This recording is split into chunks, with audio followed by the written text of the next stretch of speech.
Hi, everyone, and happy Big Orange Friday. Nice to see some familiar faces out there. I hope everyone is doing well so far this spring semester. I don't know about you, but I'm losing track of time. I don't, I'm not sure what day it is, what month, what year, but I really am excited about this, this brown bag, because the topic is how to avoid burnout when teaching online. And if any of you have ever spent a lot of time teaching online, you know how exhausting it can be. And we are always trying to help faculty understand how important it is for them to be socially present in a class. And that takes a lot of energy and a lot of time and a lot of focus. And it occurred to me in the fall that this was something that our faculty might be dealing with. And I reached out to my colleague, Jed Blanton, who he and I have discussed in the past the importance of exercise and getting out of the house, very literally getting out of your own home that you've been in for a very, very long time. And so I am really, really thrilled that we're going to have this today. Jed put together a great panel of faculty who can help us think through some of these things. And before we turn it over to the panel, I just want to ask RJ Hindi if he wants to say hello. So I'm going to turn it over to him.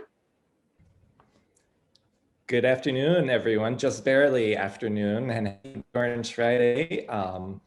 Luckily, I had my cap close at hand so I could put it on before I turn my camera on, so I don't get reported to the Big Orange Friday police.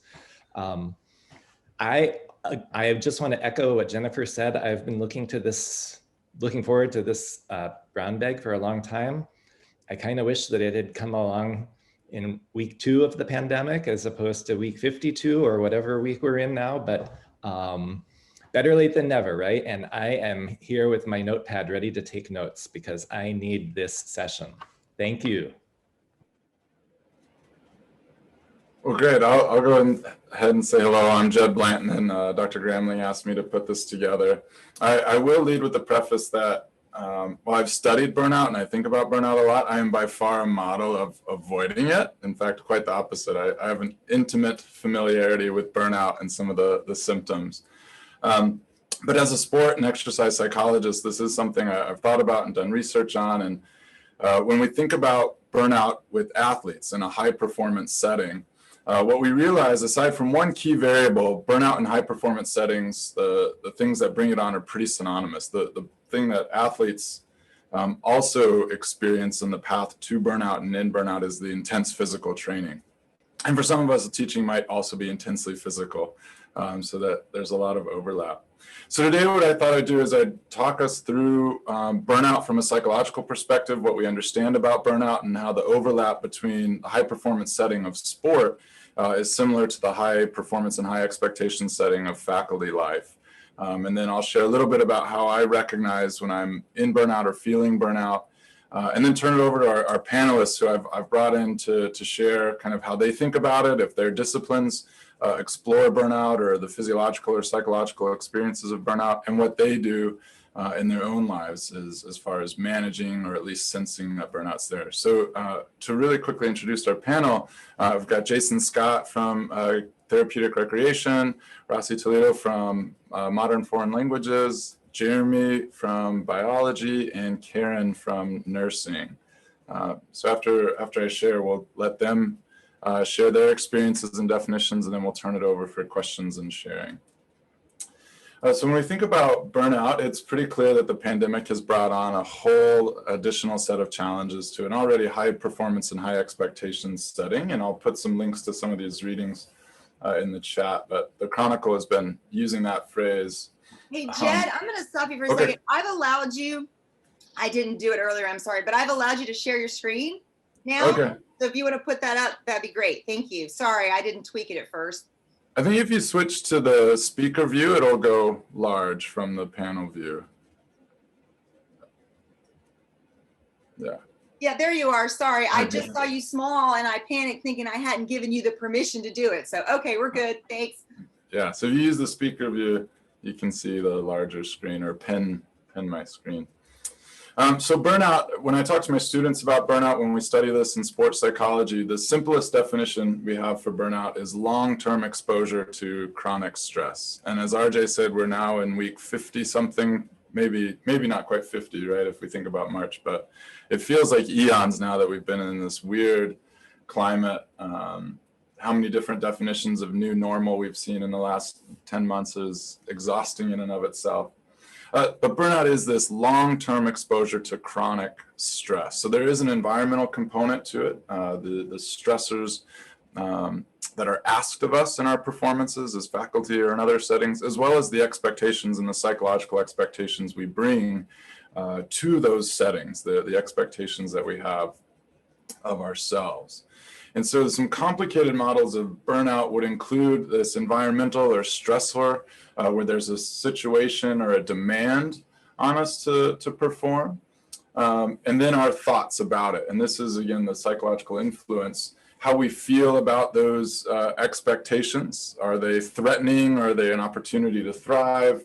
How much time and cognitive energy do we expend on the potential consequences and the meaning of consequences? So if I have a bad lecture today, that obviously means that I'm a terrible teacher. I hijacked the system and got a PhD somehow, and I'm just waiting on pins and needles for RJ to catch me as someone who doesn't belong here at UT, right?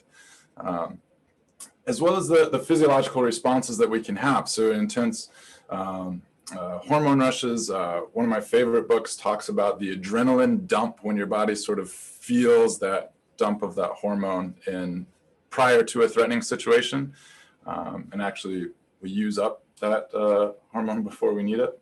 And then the result, the behaviors that we engage in. And in sport, when we experience these things, our physiological responses can actually hinder our motor performance. So we get more rigid, we get more tight, we have more cognitive thoughts and rumination that prevent us from executing the plan. And subsequently, we perform less well than we might have. Again, it gets really complicated in here when we think about our personality and different ways that it might enhance or protect us from burnout, as well as the environment around us. But again, I come back to this simple definition of long-term exposure to chronic stress. And that's what all the models sort of boil down to. Whether we induce or increase that stress with our own sort of psychological personalities, as well as what the environment asks of us. And so to posit this in sort of a mental health space, burnout exists right between this reacting and injured phase, right? And so we hope that it doesn't cross this. As we cross over here in this continuum, professionals recommend professional care, so seeking additional therapies, perhaps pharmaceuticals, or whatever it might be that's causing perhaps the mechanisms that are leading to more increased burnout. But as we scroll down on this, the actions to take at each of these phases continue to be maintaining a healthy lifestyle, getting adequate food, rest, and exercise, and then seeking help and recognizing limits. So I don't want to talk about burnout as this weird thing that we may or may not exist. It does lead or can lead to maybe some more severe experiences of psychological trauma that we'd want to get help from. But the things that we can control maybe before we do that are things like understanding and awareness about what is leading to these increased feelings, what is in our control and what isn't, and maybe how we can practice some more preventative or restorative tools like exercise. So yeah, as a sports psychologist, I think about burnout a lot with high performance athletes, but college instruction and being on faculty is a high performance environment. My advisor would always remind us that the reason we're getting a PhD is probably because we're an anomaly in drive and motivation, right? We're these weird high performers, high achievers, and that's not always a positive thing. It comes with its own array of psychological idiosyncrasies, we might call them. And so what we see most commonly in these high performance contexts is a psychological variable that we think of as perfectionism, combined with a high achievement context increasing the likelihood of burnout. And so our perfectionism is an aspect of our personality, which is how we think about our goals and the expectations of others around us.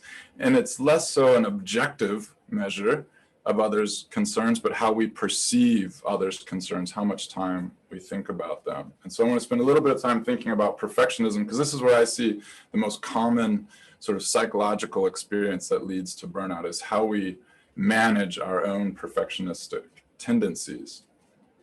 So perfectionism is a combination of our own goals, our personal standards perfectionism, and the evaluative concerns, how we feel about others judging us. And so in this pandemic, in this climate, we bring high expectations for being great teachers ourselves and great faculty, great productive scholars.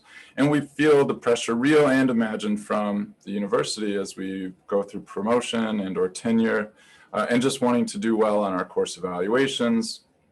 Every frustrating email that we get from students might enhance this intense negative perception of evaluative concerns. And so to simplify this, we have what we think of as maladaptive perfectionism and healthy perfectionism. Healthy perfectionists have great goals. They strive and they work really hard. They're less concerned with what others think about it. And this helps them to maintain a highly productive output in that high performance context. When we experience some maladaptive perfectionism, while we might still have these great individual goals, we're also thinking about what others think of us, these high evaluative concerns. Maladaptive perfectionists or unhealthy perfectionists are maybe more concerned with what others think about them than their own goals. And so one step is to try to assess where your balance is with your own goals and your efforts towards those, and how much time and energy you're giving to what others may be thinking about you, despite evidence that they are actually spending that time thinking about your performance. And so healthy perfectionists, they challenge themselves and they learn from failures. So failure is an opportunity to learn. When Zoom doesn't go right, or you don't have a passcode or forget to share a passcode with your panelists, it doesn't mean you're an ineffective person, and the university is not going to fire you for that, even though that's what's going on in the back of my mind. It means that I can learn from this and be better prepared the next time. Those who transition somewhere in between or fall into what we'd consider an unhealthy or maladaptive perfectionist, not only do they set sometimes unrealistic goals, so right out of the gates they're setting themselves up for failure, they also become obsessed with what others think about them and can potentially withdraw or drop out. So burnout and dropout are not synonymous, but burnout combined with this maladaptive perfectionism can lead to dropping out or quitting or leaving, when really we want to maintain a healthy orientation around, yes, I have high goals, they're my goals, and I'm less concerned what others are thinking about them, as long as I'm making efforts towards what I know is going to help me be best and feel best. And so in my own experiences, when I think about times that I feel burnout or what this pandemic is like, if I chart some key behaviors, for me, I start to feel most burned out when I start giving up exercise to get a little bit more work done. And what inevitably happens is once exercise goes, the next thing I steal from is sleep. And unfortunately, there's a great relationship between sleep quality and exercise. So you're missing a few days of working out and I'm up all night. Then I also notice rumination. So I move from that healthy perfectionist of high goals and thinking about efforts to, what does it mean if I don't get this paper out? Or what does it mean if I get a 4.6 or 4.4 instead of a 4.6 on my teaching evaluations? And then eventually leads to apathy. So for me in my own life, the fix or the first thing I try to correct is exercise, because I can control that. So finding that time to take a 10 or 15 minute walk, getting a 30-minute jog or run in, and making time on the weekends to exercise instead of clean up my email inbox or something. So this is something I can control. And for me, it has sort of a domino effect that once I get into my routine of exercise, my sleep tends to even out. My cognitive energy is better spent, and I get moved over towards that healthier side of the perfectionism, where I am still working hard. I'm in a high performance context, but I'm more concerned about my goals and my efforts and less so about the consequences and what others might be thinking. And some other tactics outside of exercise that I've picked up just from thinking about this and some stuff that I've read. One of the favorite blogs I've ever read, it's like 10 years old now. It's called The Awesomest 7-Year Postdoc, and I'll share the link in a moment. But she writes basically how she got tenure at Harvard was by not trying to get tenure at Harvard. She said her email password was the awesomest 7-year postdoc. She typed this into her computer every day to remind herself that it was a temporary job and that she was only going to be concerned with her own productivity and not how others evaluated her. So she set up an email folder for feel-good emails. So whenever I do get that nice email from a student, an acceptance of an abstract or something, I dump it in that archive. And on those days where I feel bad, but I know I shouldn't, you can scroll through and be reminded that people maybe care about you. She also writes about micromanaging her schedule. She commits to, I believe she said, about 50 hours of work a week and no work on the weekends. And so weekends were for family. She also recommends taking inventory, both pre and post the academic year. So she sets up a goal. I'm going to do X number of service talks, X number of guest lectures. And once that has been taken away, she's done for the year. She says no to everything else. And particularly in this year, I really missed going to conferences and seeing colleagues. And so the group of us that usually travels together, we made an effort to get on the dreaded Zoom and try to have those conversations that we'd normally have in person. So that for me, that's kind of how I think about burnout. So I want to share or hear what our panelists say. So Jason, Jeremy, Karen, Rossi, whoever wants to go can, again, they're just going to tell us what they think about burnout, what they do to maybe mitigate it. All right, I'll go ahead and jump in. And thinking about COVID, Jade is like literally 3 doors down from me, but yet this is our mode of communication as well too. All right, so thanks for having me to do this right here. As Jed mentioned, I'm in therapeutic recreation, and to kind of give a little backdrop of what TR is, we're an activity-based intervention. We're the fun people. So for example, we focus on clients who may have had a brain injury, a spinal cord injury, or even people who have a congenital disability. So we provide these avenues for them to be engaged in recreation and leisure. All right, so we focus on like the 3 R's, this idea of restoration, remediation, and also rehabilitation as well too then. So we use recreation and leisure as a catalyst towards like living life again. And for example, I started the adaptive sport program here at UT a few years ago. So we have a wheelchair basketball team. So people in the community, they can experience a different way of being engaged in sport, recreation, and leisure. And one of my areas of interest, research interest, is studying compassion fatigue among recreation therapists. This idea of we're a giving profession. And so when we're working with people who are in the hospital, who are going through rehab, that tends to wear on us as well too then, right? And so there are 3 components of compassion fatigue. And one of them is what Jed mentioned about burnout. So I'm not going to talk about burnout anymore because it's pretty much synonymous across the board. But there's another thing that we grapple with is the idea of secondary traumatic stress. So the people that you are working with, so their challenges, you tend to kind of bring them on and you wear them. So it goes beyond being empathetic. For example, I used to do some work with the foster care agency, and I was really excited about this work. And we went to go tour the facility. It wasn't the best facility. It was like a modified detention center. And it was like a week before Christmas.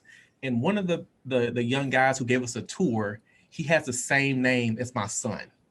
And so that was 3 or 4 years ago. And I still think about that moment as well too then. And also one of my first jobs as a rec therapist was at Fort Bragg as a civilian. I worked with the Wounded Warrior Battalion. This was in 2008. This is right after, soldiers were coming back injured from the wars in Afghanistan and Iraq. And I worked with over 600 wounded soldiers. And so to hear their stories, and kind of bring that with me as well too, I can still remember some of those things. However, there's also the good stuff when it comes to compassion fatigue. It's this idea of compassion satisfaction, right? And it can serve as like a buffer, a mitigator. So it's the joy that you get from what you do, right? So people are having a hard time, but you can also see that smile on their face when they're setting goals and they're maintaining those goals and they're achieving those goals and also exceeding those goals as well to them. And so it's kind of like, it's the good stuff. And when I go to conferences and we talk to the RTs in the audience, so we try to give them these little tips about how you can overcome that. So for me personally, when it comes to burnout or experiencing secondary traumatic stress, my triggers are lack of productivity. I feel like I'm like a superhero, and all of a sudden I lose my power. It's like I can't even like function anymore. And that's when I know like I'm normal again, right? So now it's really time to take that break right now. And even I think I'm a very creative person. So when my creativity wanes, that's when I know like I've hit this wall right now and then. And so for me, it's like, stop being Dr. Scott. Stop being daddy, stop being husband, and start being Jason all over again then. And so some of the things that I do are kind of similar to Jed. Like when I finish here, I'm going to go down to the hyper, I'm going to run, right? That's me and that treadmill. That is my challenge right there. Then I'm going to let the treadmill burn me out as well too, but I'm going to try to also burn that treadmill out. But again, I'm a recreation leisure service provider. And so I really do try to practice what I preach. And one of the biggest things that I use to help combat those negative symptoms is prayer meditation, right? So I wake up every morning, I read my daily bread, and I do my prayers before I come to this place. Actually, I was an undergrad student here as well too. So when I come to this campus, I'm always reminded of my journey to be here. And I'm very, very grateful and very, very happy about that. And I guess to kind of piggyback on what Jed mentioned about that happy folder, I got an email from a student on the day of the inauguration, and she was recalling a conversation that we had after the 2016 election and how she felt. And in her email, she was thanking me for that conversation that we had. And in that moment, she's currently working in the White House. And so it was just like, wow. So you think about the 6 years that I've been here, just like one email can kind of really, like, you know what? It's not that bad after all, right? Because students, they do receive what you're talking about. And other things that I also do, I love smooth jazz, nothing wrong with some smooth jazz and burning candles to kind of lighten the mood as well too. And in our field, we would call that music therapy or aromatherapy as well too then. And I started doing yoga during the pandemic. When I was at home, like, what can I do with myself right now? So I started my yoga journey because, again, I would talk about some of these techniques in class and my students would tell me about it, but I really didn't engage myself. So that whole, the breathing and the meditation with yoga has been very, very helpful for me. And I can't ignore my bourbon as well, too. That's also a good thing, right? But I also know that feeling will wane as well, too. And one of the things that I also do, I'm an avid fish keeper. I've been keeping fish for pretty much my entire life. So just the fish maintenance and seeing the bubbles and everything when I travel, going to aquariums and zoos, it's just, again, it's like an escape, right? This idea of the recreation and leisure. And I have a 6-year-old and a 2-year-old. So I am involved in play all the time. I encourage all of you to play. As we get older, we lose that sense of that spontaneous play, that creativity. And with my little ones, I wake up every morning, my body is just sore because I'm on the ground with them, I'm doing different things, but it's just so therapeutic to actually be playing board games again, card games, and even video games with my son as well too. And I want to kind of leave you with like the word leisure, this idea of free time. But there are also 6 concepts of leisure, right? There are events, the birthdays, the weddings, or celebrations that we can engage in. Again, recreation, sports, tourism. And we also have the games. Again, I mentioned the board games. So think about what you do for fun. What makes you enjoy? What are you motivated to engage in, and to always go back to that moment and just really appreciate and live in the moment and enjoy the fruits of your labor as well too? That's it. Okay, I think I'm gonna jump in after Jason. I'm Rosie Toledo, and I have been teaching online for the last 10 years, 20 years teaching, if I count my year teaching as a GTA here at the university. So you can imagine how many times I have encountered burnout throughout those 20 years, and burnout in relation to teaching online throughout the last 10 years. And so it's something that is going to be probably cyclical, but the more that you learn to spot it out and catch it before it forms into something very negative, it's the better. So my personal indicators about being born out are boredom. I still start getting feeling a lack of motivation, dreading to get up and do what I'm supposed to do, and I'm supposed to be enthusiastic about it. And so, or trying to cut corners, trying to do the minimum, or start delaying or procrastinating on what I'm supposed to be doing. And so, or complaining to my husband, who is tired of hearing my complaints, or or my sisters. I mean, people that are not related to my job. Why am I complaining to them? And so physically, it could be if I'm not in that mood of complaining with others, and it could be stiffness on my shoulders, on my neck, aches, pains, or being emotional, trying to talk to somebody and almost crying immediately. Okay, you are in the dark place. So, and so once you spot it, immediately when you start feeling, okay, these are the symptoms, you have to, it's going to be different for each person, because you might not be socially, so you might not talk to others about it, but or you might just be really sporty and you keep moving and you're not physically isolating, but you might have your own things. So just to stop and take a break and engage in self-care. I mean, that's what Jason and Jed were talking about. Personally, self-care means moving and socializing not to vent out or ruminate and just talk about the problem over and over again, but just be with others, because right now teaching online and the pandemic means isolation. And so we need to be calling, we need to be reaching out to our family and friends to do some other things that are not related to teaching and grading and teaching and preparing and grading and teaching and all over. And so do not bottle up your feelings. I think that, also trying to find other colleagues that you can talk about how you're feeling, or engaging in panels like this, or trying to talk about it. It's a good thing. And do not try to endure and say, okay, I'm just going to keep doing this because the semester is going to be over soon, and trying to endure till the end.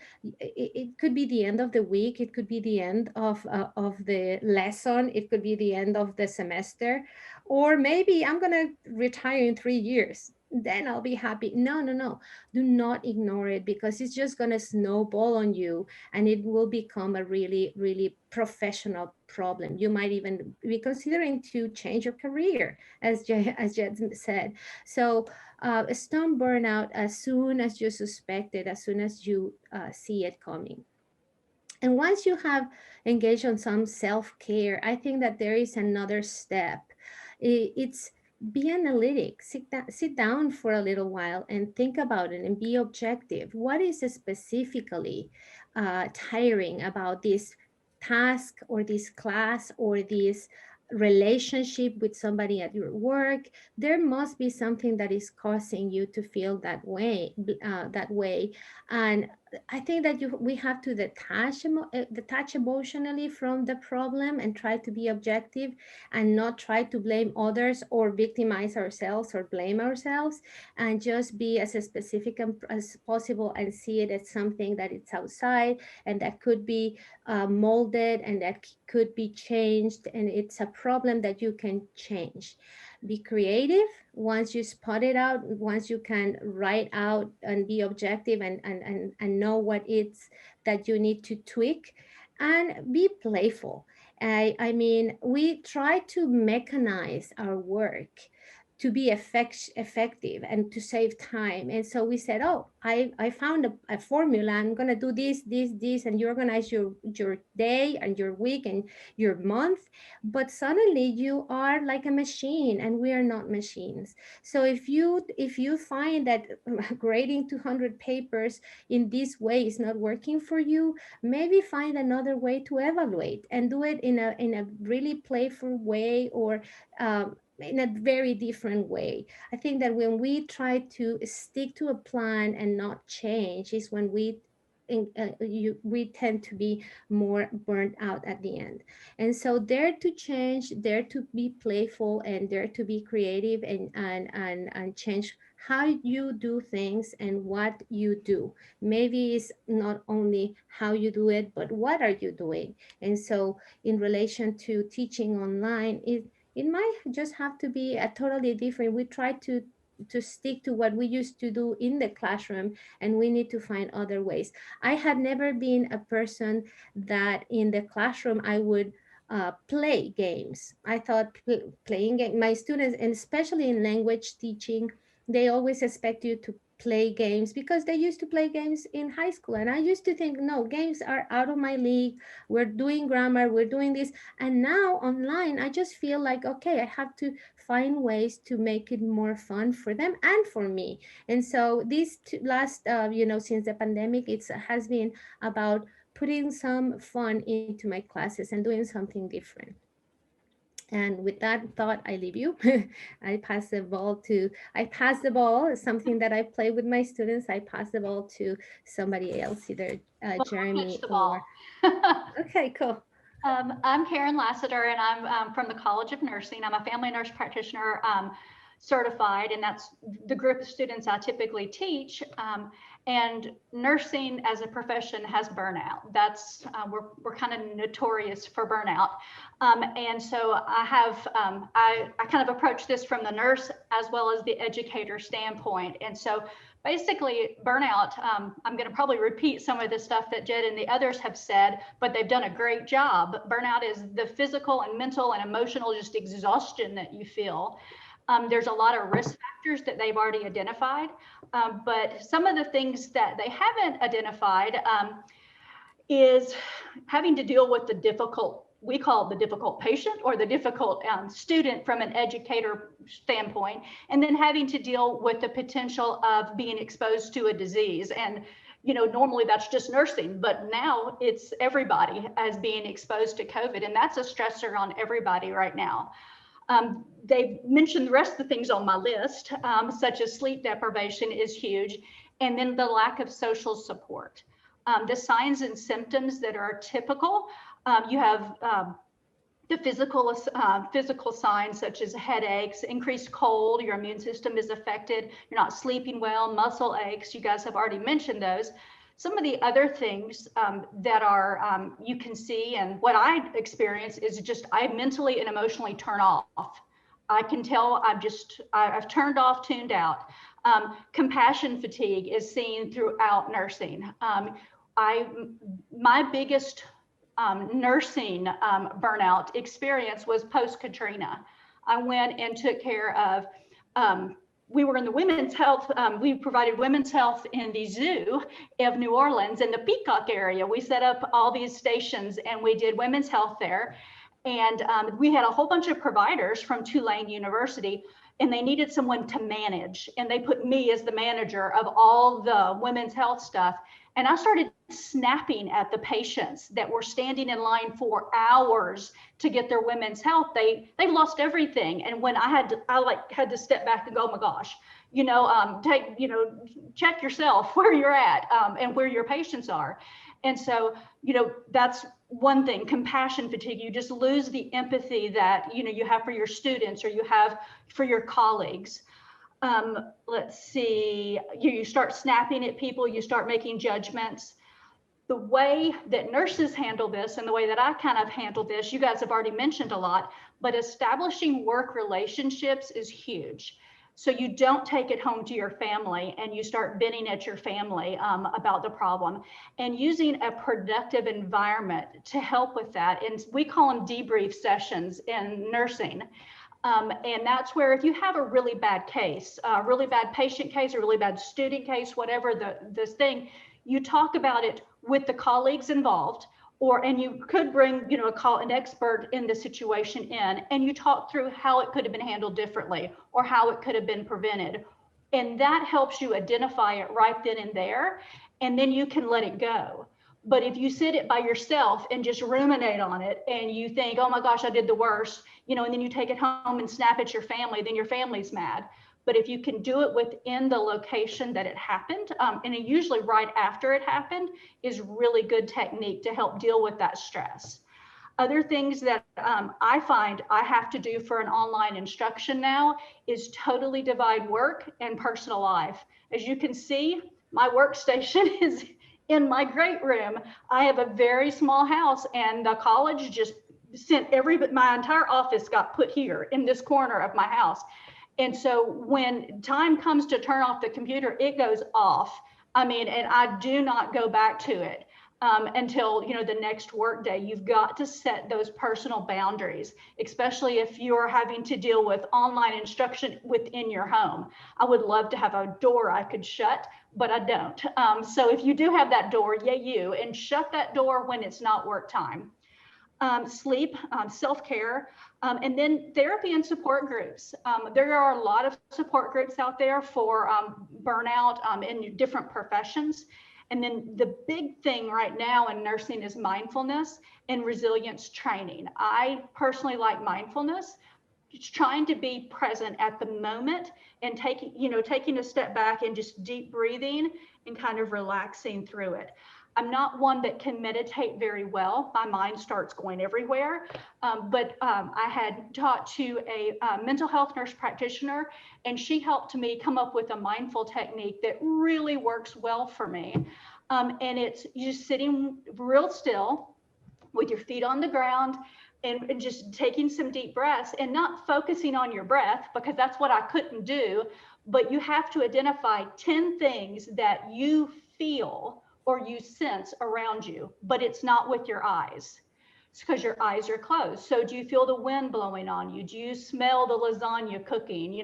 Whatever it is, the air conditioning coming on and off, and it helps you just be present in that moment, even how the seat feels underneath your bottom.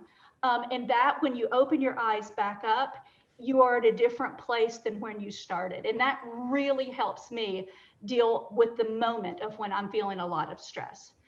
And so that's kind of me and nursing, and how we handle stress and burnout. And it's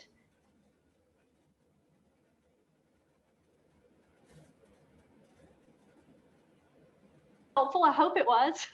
And I will.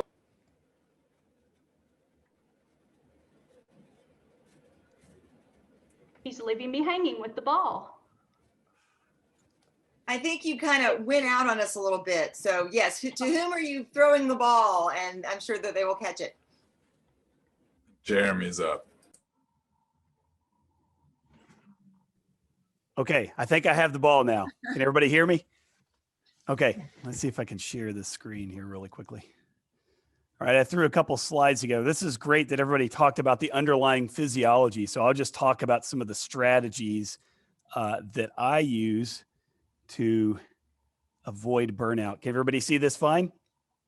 Okay, Yeah. so this is me at the end of the semester, last semester. So when I think about avoiding burnout for my classes, I tend to kind of bend things, like a lot of areas of my lives, and compartmentalize things. So what Karen was saying, how you have like a box where you are at work and then you close that door and you go home. Of course, if you're writing grants and doing lots of other things, that's probably really hard to do. But I definitely practice that as well. So the way that I think about approaching burnout and ways that I try to avoid it are kind of two broad strategies. So I have the kind of quote unquote out of box experiences. So this is that idea of just turning work off and turning family on. And that was something that really was attractive to me for teaching from the onset, was the ability to do this if you do this well. You just have to make sure you keep your communications up. And I'll kind of come back to that in just a second. But then also, I think internally, there's really great ways to think about avoiding burnout by diversifying your approaches, the way that you do things in class. And so this lifelong learner mindset, I think, is something that we as instructors should carry with us as we conduct our classes and move through that landscape. Okay, so for those out-of-box experiences, so things like time management. So I have a box for my family. I have a box for exercise over here, all these other things that I do. Of course, we all know the benefits of exercise. I'm a huge proponent of that. Here in East Tennessee, we have unfettered access to a lot of different areas to get that exposure. I recently started reconnecting with friends that I hadn't connected for a while with some online game apps. So that definitely helped me out a lot.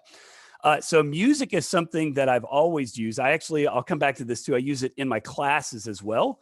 But I think music is something that also can have a calming effect, or can get you in a mindset, or maybe out of a funk if you need it, especially if you've, so I think Jason was mentioning he really liked jazz. So I found some really great stations, and some students have actually made me aware of some stations that I use for when I'm building things on the Canvas workspace, but then also recommend to my students to use while they're studying.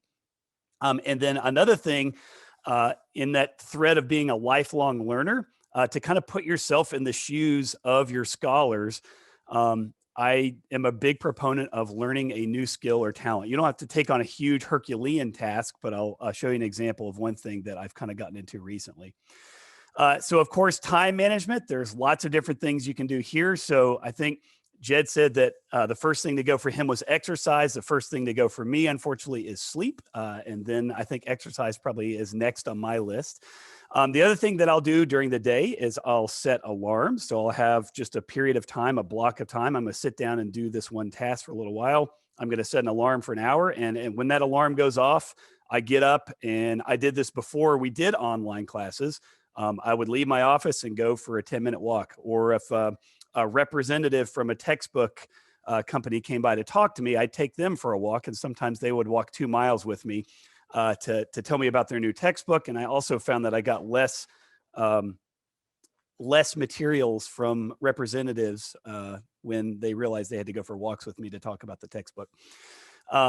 So I also set predetermined times to do tasks for my class. So I try to set up a block of time in the morning, early, some days to do email, and in the evenings. I let my students know what those times are, so they can put their expectations in check there. So they know if they send me an email at 1 in the morning, I may or may not, I probably won't answer that one. If they send me an email at 4:30 p.m., I'm probably picking up either my 2, 5, or 7-year-old from school. So I'm probably not going to be able to get back to them within the next couple of minutes. And then in line with what Jed was saying too, I apply aggressively sorting functions to my email inbox. And so scholar emails, so these are my classes I had this semester, go to predetermined folders, and I let my scholars know this. So they put a unique identifier in their subject heading, and that gets them to my priority scholar inbox for my classes. And those are the first emails each day I tend to check before I go to other administrative or division type emails. Of course, getting outside, you don't always have to exercise. There's lots of things to do outside. So hiking, I rediscovered a lake near my house this summer, doing some kayaking. And for me, I'm lucky because in biological sciences, there's all sorts of it. You don't have to think about class, but when I'm out there, I think about all these beautiful, inspirational things out there, these experiences. And I am motivated to bring those back to class with me. This isn't mutually exclusive to biology. You could do this for a foreign language. If you go visit somewhere or you've seen some place, you could have somebody describe in pictures what you've seen. But just lots of different activities to do outside that you can combine with exercise. So learn a new skill or talent. This is something that I recently decided to try out. So I started watching some YouTube videos on lock picking because I was really interested in how those locks work.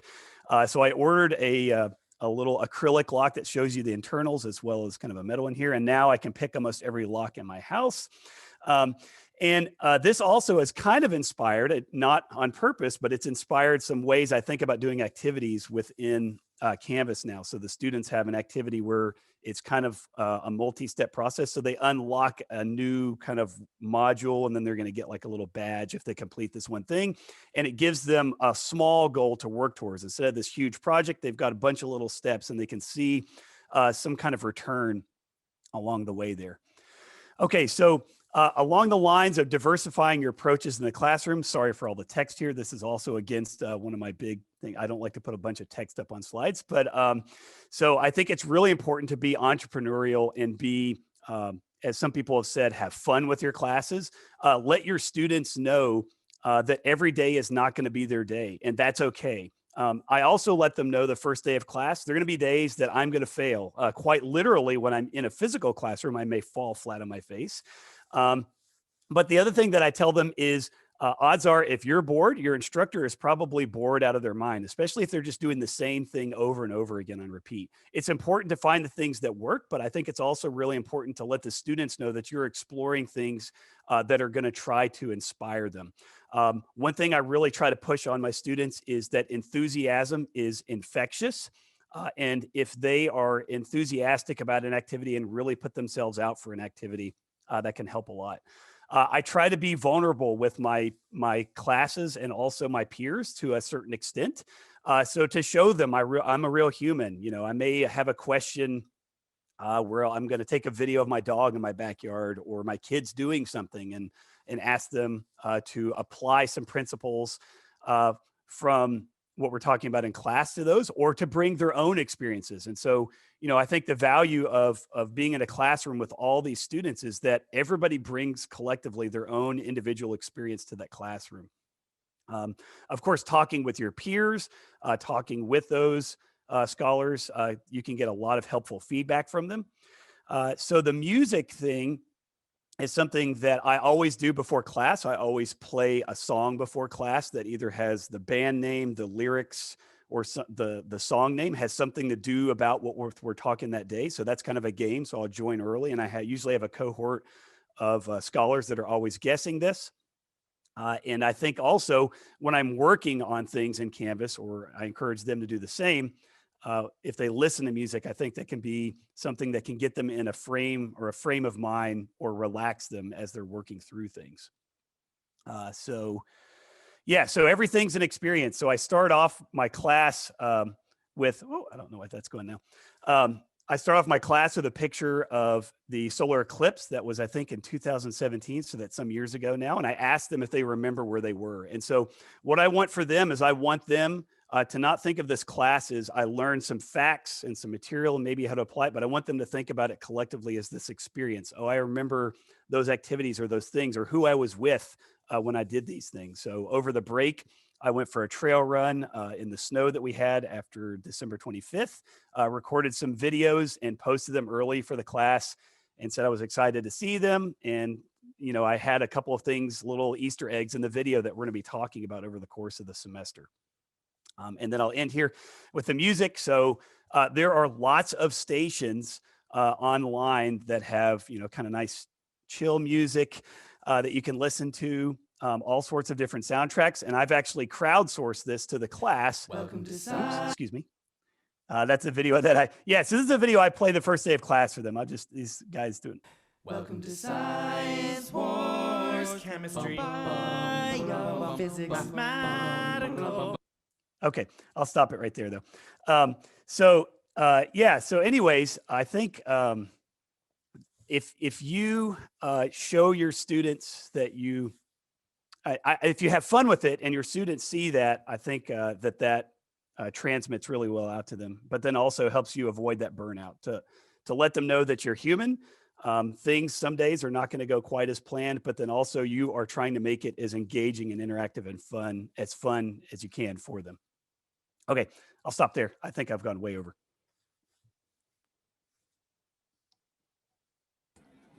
Thanks to all the panelists for sharing and defining burnout, and we'd be happy to keep discussing or talking with anybody else.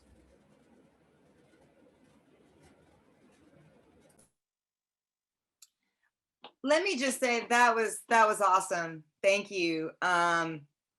Everything you said, I mean, I think I felt at some point along the way, especially the part where the more stressed out you become, the things start dropping off that are the things that should help you when you're stressed out. My husband and I are in the process of trying to buy a house, which is honestly one of the most unpleasant experiences I've ever had. And I'm a runner, and guess what I haven't done all week?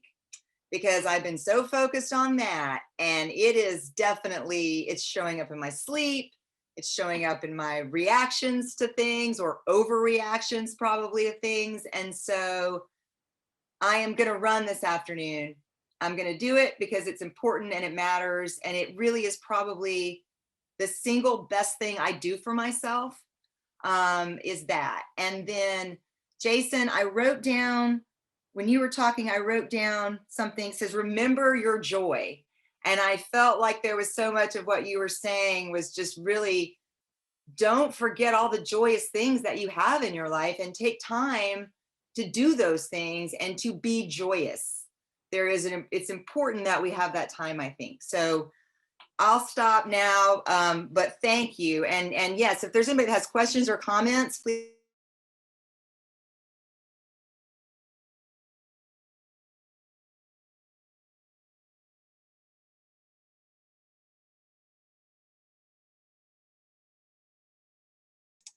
I have a question. So I guess we've talked about sort of avoiding burnout. What if you are burned out? So you have, how do you climb back out of the ashtray? I think a good first step is trying to, I like what Rossi said, analyzing it and critiquing it. What are the mechanisms that I think have led to this, or what are the symptoms that I'm presently experiencing? And if, I think what Karen offered is speaking to a professional if that's where you are, and using the resources that we have through our insurance or the other means around Knoxville to find somebody to talk to. And what we see in exercise psychology is that walking, there's systematic analyses have shown that walking can not only prevent some of the depression and anxiety, it can also treat it.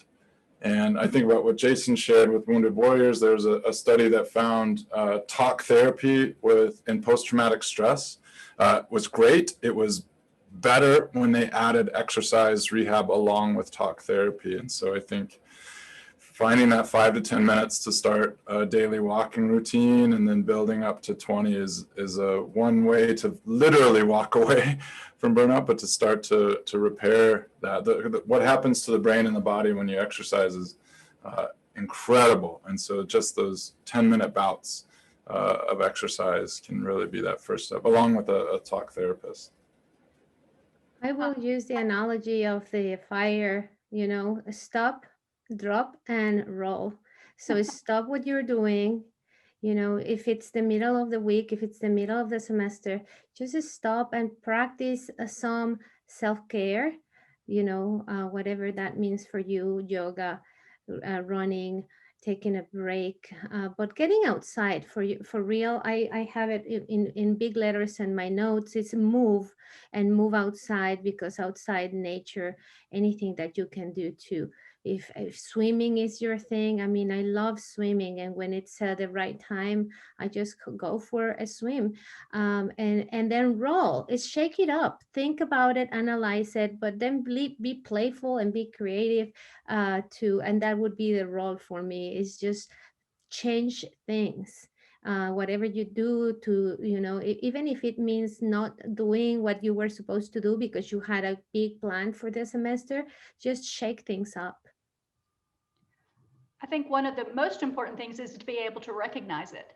And so once you've identified it within yourself, I think just like what everybody has been saying, find some joy, get outside, and be able to say no when people ask you to do things. It's okay to say no when people say, oh, will you do this? Or I got a great research thing, nope.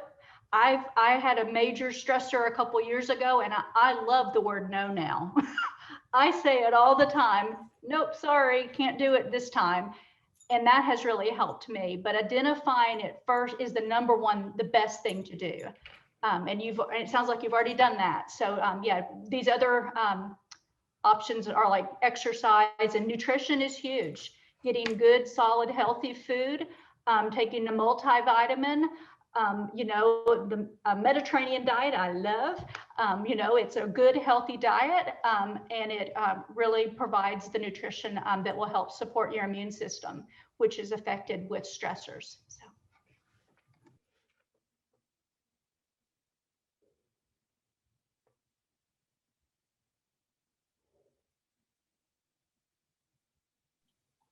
I'll share an interesting finding from some ecological psychologists.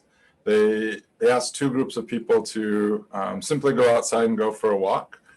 They told one group they could listen to whatever they wanted on their earbuds, they could do whatever they wanted while they were walking. And they asked the other group to listen to nature. And those were the only commands with the experimental group and the control group. And with no other prompting, the group that was asked to just listen to nature as they walked longer and worked harder without the experience of feeling that they were doing more physical exertion. And so when I think about what Karen said about mindfulness and what Jeremy told us about being outside in nature, just literally leaving your device there and cueing yourself to nature and what you hear has shown that you walk more and walk harder and probably enjoy it more than getting that extra podcast or playlist done. So that might be another step to take in walking. I can speak to that a little bit. My fiance and I, since the pandemic hit, have been spending a lot more time outside and have been learning all of Tennessee's trees and like the little shrubs and things. And it's definitely helped. Like at least like 2 or 3 times a week now, we're just like, so are you overwhelmed? I'm overwhelmed. Let's just go outside and like learn some trees and like not care about anything else. So yeah, definitely can absolutely recommend that. Another thing, I mean, for the online teaching burnout is sitting down. I mean, to me, it was causing a lot of pains also on my hip and on my knees. And so I bought a stand-up desk and I'm teaching standing up. And when I don't teach, the days that I have for planning and grading, I set up an alarm and I switch from sitting down to standing up every 20 minutes because I can go 8 hours without standing up. I can even forget about lunch and forget because I have so many emails and you just keep working yourself. And so I have to set up an alarm in order to get up and do other things. So I set it up for every 20 minutes to sound. That way I can change activity and and that has helped a lot. Changing the activity and just changing from sitting to standing and then back to sitting.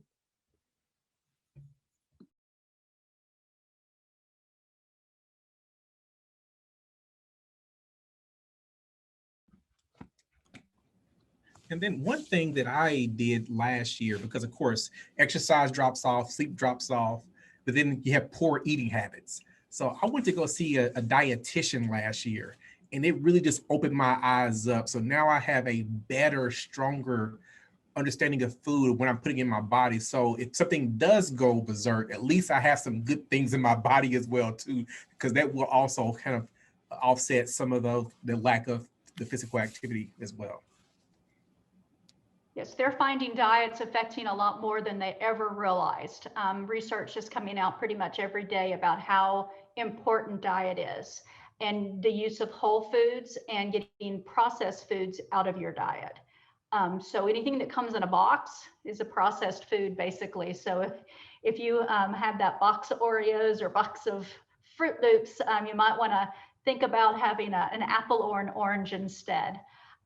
There was a question about concentration and lack of concentration. All of these methods are the way you can get back. Taking that 10-minute break and getting some fresh air and then coming back to your project will help you with your concentration. Taking a moment to step away from the computer and doing a mindfulness activity, coming present with where you're at, will help you with that concentration.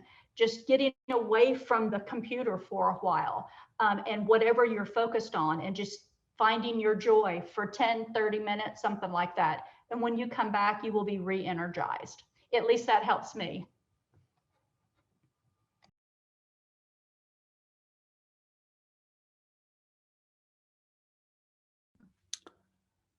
Thank you. Thank you. Our panelist is almost 1 o'clock.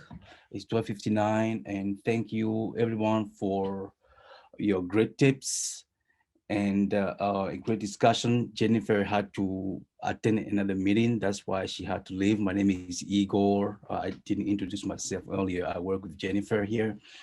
So I wanted to thank everyone for joining us today. We have our next brown bag coming up in February, and we have others. So if you don't mind, check out our website and sign up for the upcoming ones. Right after this session, I will send out a survey. If you would, please fill out the survey. Tell us what you like, what you don't like, anything that you want to like us to address in the future. So again, thank you for coming today, and again to our panelists and Jed, and I hope everyone has a nice weekend. Unless RJ, do you have anything else to say? No, let me just echo what Igor said. Everybody have a nice weekend. Get outside, breathe deeply, eat well, get some exercise. Thank you, everyone. Nice to see you. Yeah, bye.